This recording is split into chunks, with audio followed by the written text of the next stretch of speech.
So, what if everything you know about winning in the global economy is just about to change? Tariffs, trade wars, old school economics. Well, here's the twist. The real battle today isn't about goods, it's about data, platforms, and AI. And that's where you enter, the researchers. If you're still fighting with tariffs, you're fighting yesterday's war. Just adjust and move on because what actually gives you the edge today is something quite different. Stay tuned because in this episode, wow, I'll show you how to win in a world that poor Ricardo could never imagine. So, what's inside the episode? We have this myth-busting dive on why David Ricardo is outdated. And then we have an exclusive interview with the innovation expert Patricia Polino from Spain. She'll reveal how research and digital skills are the real game changers today. And finally, we close with an analysis of an open call, probably this year's hottest open call, a live call for clean energy and industrial decarbonization. So stay tuned. I hope you enjoy the episode. Bye.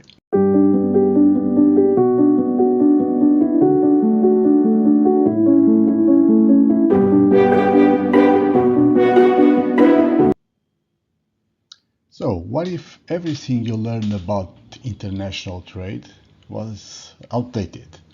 Not wrong, just a bit out of time. You remember David Ricardo's theory of comparative advantage? It shaped the global economics for 2 centuries. But today, in this economy powered by artificial intelligence, platforms, data, not labor hours, Ricardo's old model is discussable, is breaking down.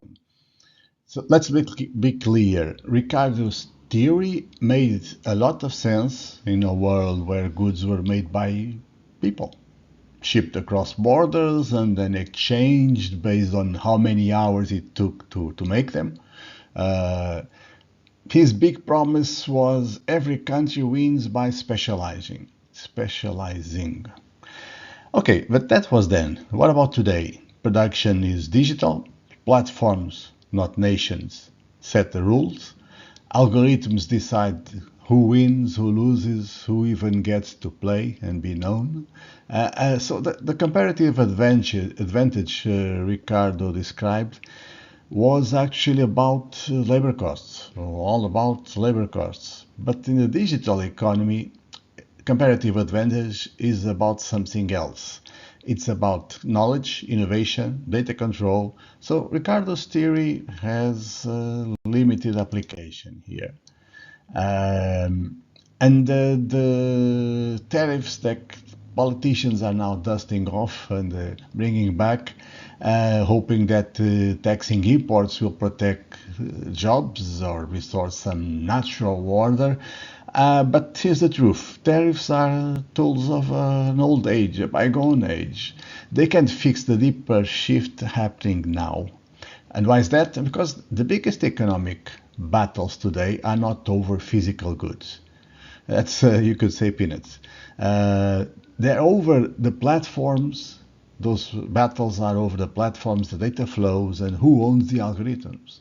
So tariffs just miss the mark. You can tax away a platform dominance. You can regulate innovation into existence with border taxes. That's how it works. How does this apply to research, to the research economy? Well, what escapes Ricardo and frankly most politicians today is this: research, innovation, and platform control are the new comparative advantages. The countries and companies that win are those who control the pipelines of data, not the production lines of goods. The winners build, own, and govern digital ecosystems. and the losers get locked out. No matter how cheap their labor is, they just don't play the game. So if you are still talking about tariffs as a main policy tool, I'm afraid you're fighting yesterday's war.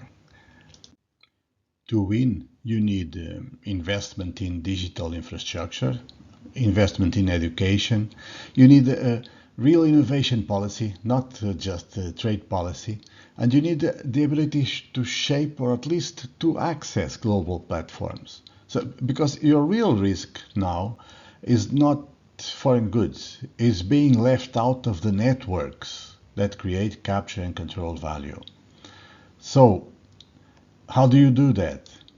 Research is the key, and that's why investment in research is so critical. You need to focus on innovation, not protectionism. So you need research. You need to build coalitions that cross borders and platforms. So you need international or interborder research. You need to invest in skills, in research, and in digital sovereignty. So EU-funded projects and international research projects are fundamental here. Because in this age of AI, the winners aren't the cheapest producers. They're the smartest connectors. That will make the difference. Hope you enjoy the episode.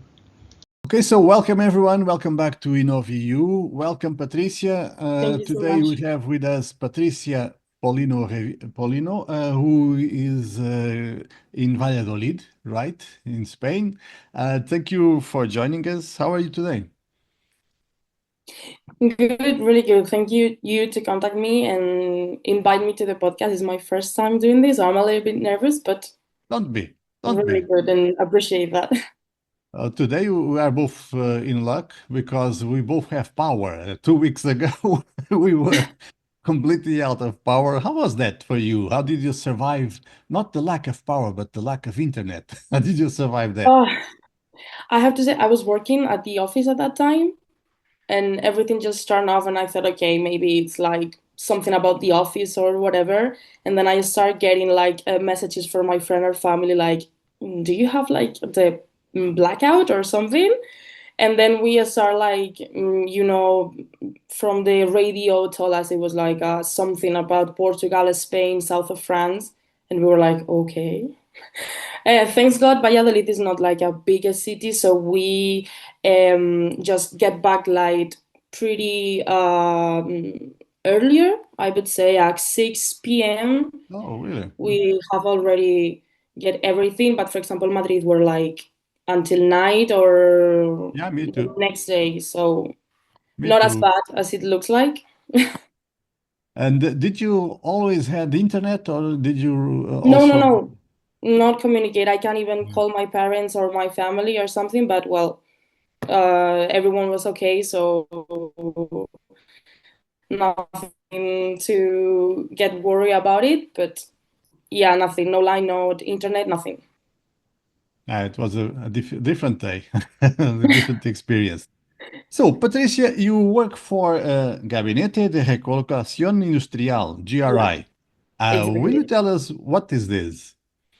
Well, GRI at the beginning start like well, it says a small and medium size enterprise, and it's private and profit entity. It was found in 2001, Mhm. but at the beginning it was like an outplacement agency. Later it goes expanded into the implementation of free state financing schools, and that's the main activity. And then around 2015 it started to get involved in the European projects, but it was not until 2021 that the department becomes a little bit more relevant. So this is not the main European project, sorry, it's not the main activity or the principal work side of the entity. Mhm. It has like a lot of fields that they cover here in Spain. It has like around 10 offices divided All on over Spain? yeah, for all over Spain. So it's like has a lot of different activities, courses that they Mhm. implement. But So the oh, it's sorry. not your main activity, but how do you use these EU programs? What's their role? How do you work in that with them? Well, we try to being part of projects that we can apply in our organization just to be able to test it Hmm. and be sure um, that we know we are working or going on the right direction. So we always try to focus our projects in social terms and be able to adapt it to giving them courses for different communities, maybe marginalized women from rural areas, people who has no jobs and they are looking for it and trying to upskilling or reskilling their different abilities, trying to being close a little bit the labor market and Hmm. just try to help everyone at the local field. Hmm. Okay, just for context for our audience, Spain is one of the European countries with higher numbers in unemployment, so it's an issue in Spain, and it's also a country with many regions that have low population density. So the Yeah. interior is not very populated. So that's the reality you work in. What programs have you worked with? Erasmus? What? Yes, most of the vast majority of our action are TA2. So we focus on that kind of priorities, Hmm. like the inclusion, diversity, environment, and fight against climate change, digital transformation, and common values. But we always try to create impacts, actions like that could be tested on the well tested or give in our company Hmm. and and yeah, that's the main of the kind of projects that we try to be part on. Okay, so I see the role that you projects have in your company, but what about you? How do you like that activity? And if you like it, what do you like? What's the most interesting for you? Well, I used to be part of all the phases, like writing or creating the idea of the project, and I really enjoy the full project, like from the first to the end, the beginning, sorry. But I think my favorite part is like the process of writing it, like Mhm. seeing how a small idea could be transformed into something bigger that allows to actually create something that helps people impact our communities, obviously in the local ways, but even incredible for me thinking that we are helping people from other countries. It's true that, for example, on the way that our company works, the implementation, we withdraw a little bit and leave the floor to the trainers because I'm not a trainer. I'm just the project manager. So they are the ones who put the bulk of the project into practice. And and then obviously we are well, I am the one who have to recap all the information, do the informs and like the final report. Sorry, I thought it would be like the boring part, but I even like it too. Okay. Because I can reflect to the national agency everything that we have achieved through the everything that we plan at the beginning that we are getting into it. We are achieving all the results. So even that part is it's a good one. Well, that's new for me because so far you're the first who actually enjoys because people mostly see the reporting phase as a bureaucracy and boring, but the way you put it, it's I see your point. Yeah, it's how you express what was done, and that's an art as well. Yeah, it's a way to know exactly that what we're doing is just getting the impact that we wanted. So I think it's part of the process, and obviously, if you take in with this perspective, like okay, we are doing this because we achieve the goals, and we can show the national agency and other entities that we can do that, and we can create like new methodologies or new good practices. So I enjoy that part too. As I tell you, I thought it would be like the bored part, but it was not that bad as I thought.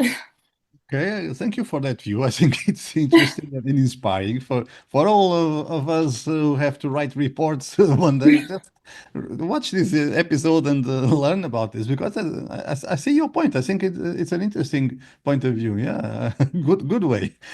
Okay, so let me ask you a different question. Because you have to write reports on the project, do you have a clear assessment of what was the impact? Was it worth it to run the project, concerning the projects Um, that you have run so far?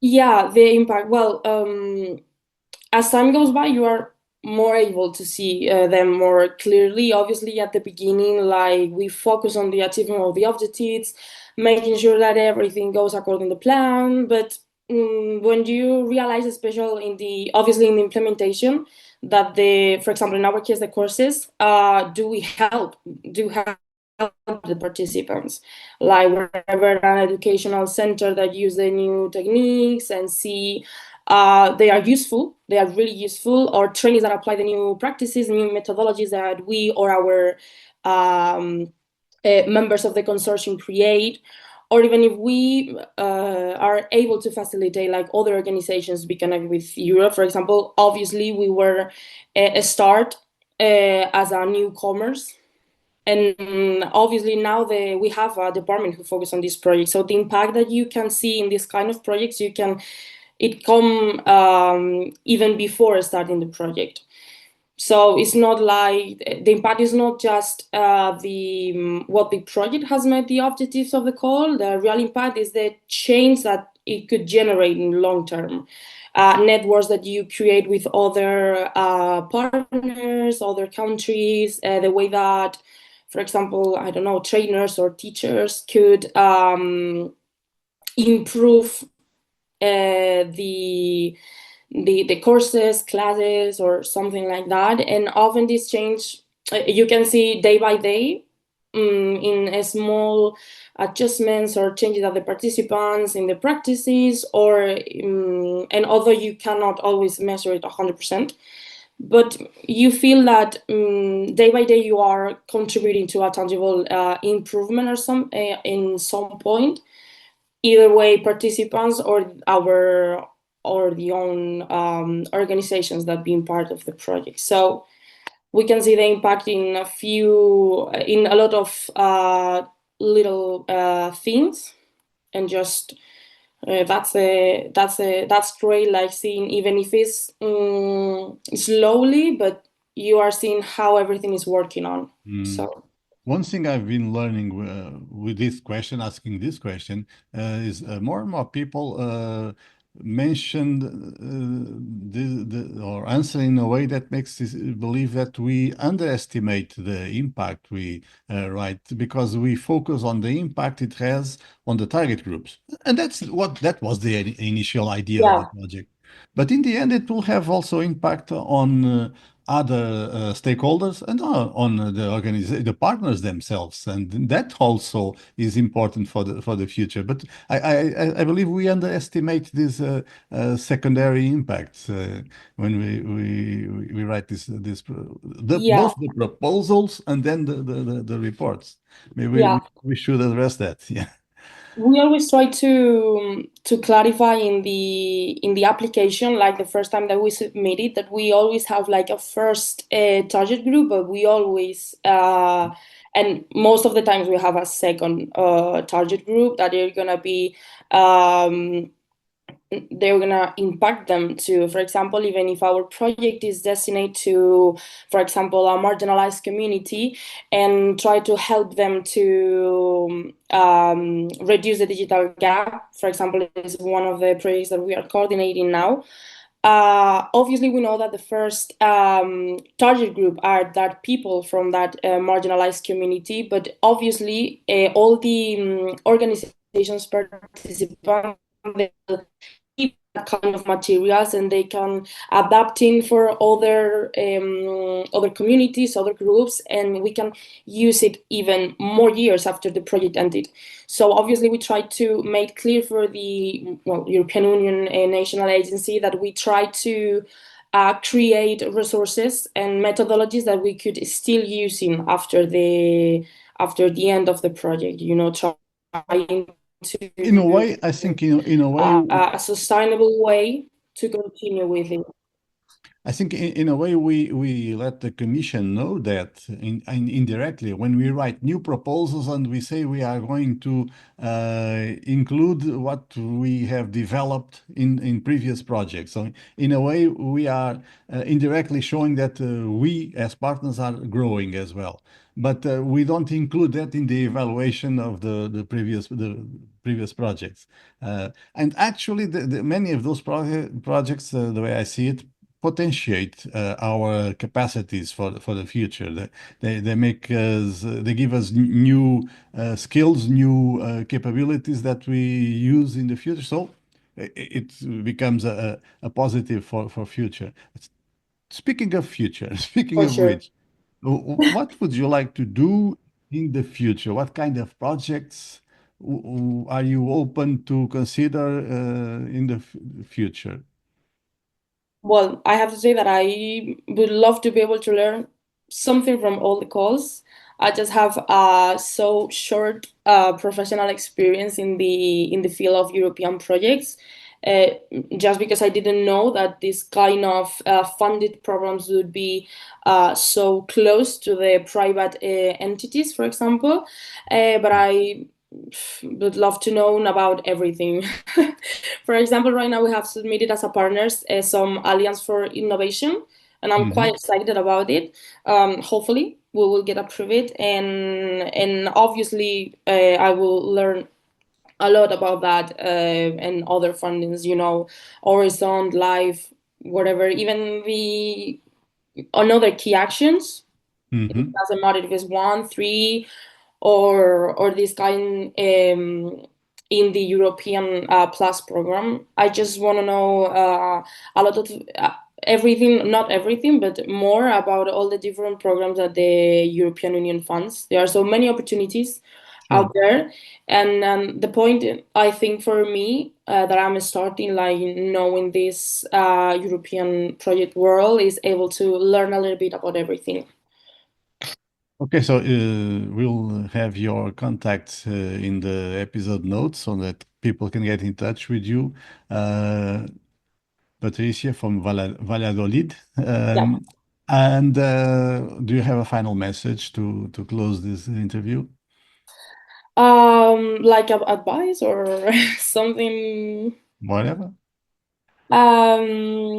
Well, for example, if I have to be, like talk with myself at the beginning of this adventure in the European projects, probably I would tell myself like don't panic at the beginning.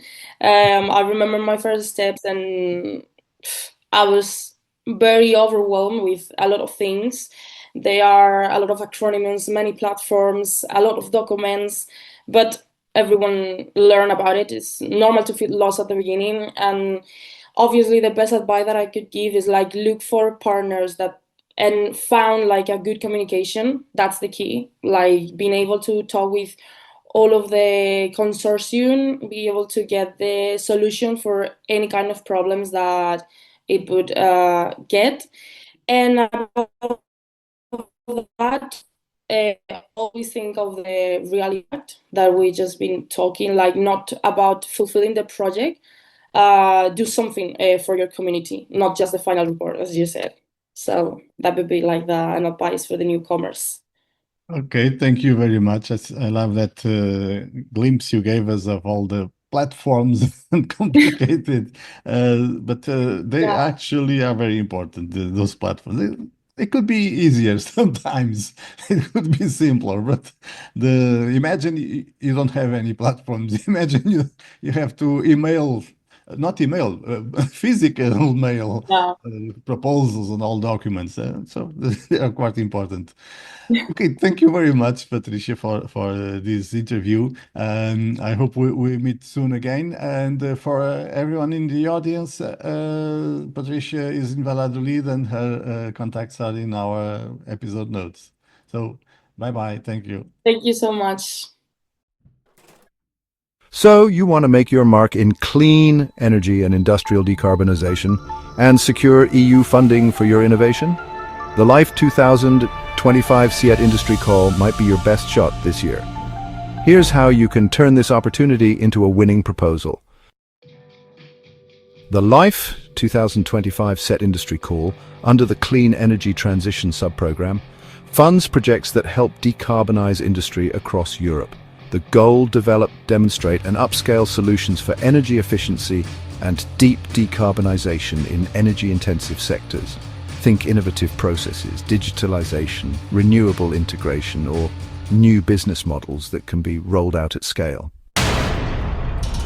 Demonstrated pathways to reduce industry emissions, scalable and replicable solutions for energy efficiency, increased adoption of innovative decarbonization tech and processes. Eligibility: any legal entity from an EU member state or eligible associated country. Types of organizations: this includes private companies, SMEs, research centers, universities, public authorities, NGOs, and industry associations. Partnerships: proposals must involve a consortium, usually at least 3 independent entities from 3 different eligible countries. Strong partnerships between industry players, researchers, technology providers, and end users are encouraged. Budget available: the total indicative budget for the call is €99 million. Most project budgets will range from €2 to €7 million. Funding rate is typically up to 95% of eligible costs for most topics. Project duration usually 36 to 48 months. Co-financing: some co-financing is expected. Check the specific topic for details. Call opens 18th April 2024. Deadline for submission 19th September 2024, 5 p.m. Brussels time. Single stage submission. You submit your full proposal by the deadline. No pre-proposal required. Evaluation results expected by January 2025. Project start typically between May and August 2025. High-impact, innovative solutions ready to be demonstrated at a significant scale. Projects that deliver measurable energy savings and emissions reductions. Strong business cases for replication and market uptake. Clear plans for exploitation, dissemination, and impact after the project ends. Align your proposal with the EU's Green Deal and energy transition goals. Build a strong, diverse, and committed consortium. Demonstrate scalability and replicability in your business plan. Address evaluation criteria, excellence, impact, and implementation. Applications must be submitted via the EU Funding and Tenders portal. Download the official call documents and topic descriptions. Follow the proposal template strictly. Address all points in the work program. Want to boost your chances? Use our free tools like the EU Funding Call Alignment Checklist, or join the InnovEU Proposal Review Circle for feedback before submission. Don't miss out. The LIFE 2025 CT Industry Call is one of the largest opportunities this year for organizations driving industrial decarbonization. The deadline is 19 September 2024. Start building your winning consortium now. For more details, visit the Funding and Tenders portal.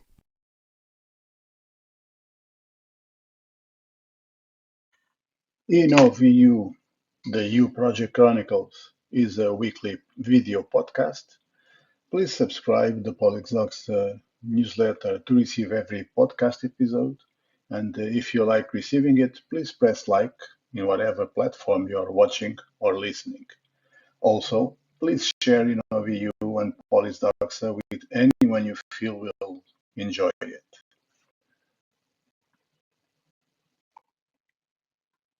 Credits: author and host Fernando C. Gaspar, music Hugo Gaspar, Lisbon, Portugal, 2024. Reach us by email or DM.